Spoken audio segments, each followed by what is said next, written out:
Hello mga beshi, gagawa po tayo ng special sapin-sapin. Yan po yung pinakita natin kanina dun sa delivery ni Atad Patrol Rider. Sasalain po muna natin yung ating mga gata at saka yung ating second gata mga beshi. And then nung nasala na po ay na po yung sangkap ng ating sapin-sapin, 2 kilong asukal, 5 kilong malagkit at 1 kilong giniling na bigas mga beshi. Tapos mga beshi, naglagay po tayo ng 2 kilong asukal. Tapos po, binuhos po muna natin yung ating second gata. Ayan. Unang buhos po natin kanina mga beshi yung pong ating giniling na malagkit. Tapos po, nagbuhos po tayo ng asukal. Tapos po yung second gata. Tapos mga beshi, ayan, halo-halo lang po natin siya. Ayan. Tapos po mga beshi, sinunod na po natin yung 1 kilong giniling na bigas. Ayan.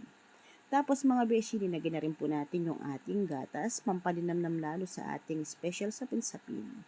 Ayan mga beshi ko.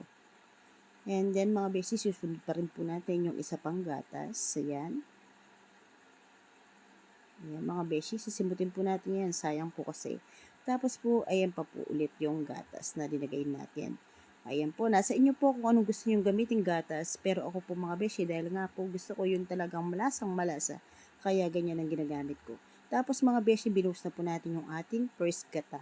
Yung first gata po natin mga beshi is 5 kilos para madinamnam yung ating special sapin-sapin.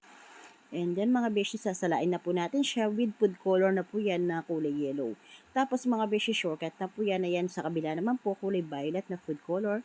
Tapos ayan yung paglalagay natin ng ulmaha. May plastic po siya at saka po yung langis ng ating latik. Yun po yung ginagamit natin. Para pagkaluto na po siya, hindi po tayo mahirapan sa pagtanggal na paglagay sa tab mga beshi. Tapos ayan yung mga ulmahan naman po natin maliliit. Naglalagay din po tayo ng langis ng latik para po madaling matanggal. And then mga beshi, ayan na po yung ating first batch ng luto ng ating special sapin-sapin. Yung iba po nakuha na po dyan, kaya hindi na po natin napakita sa video na pick up na po yung ibang order ng ating mga suki. And then mga beshi, ayan na po yung ating masarap na malambot, magata at magatas na special sapin-sapin. Ayan na po si Rider.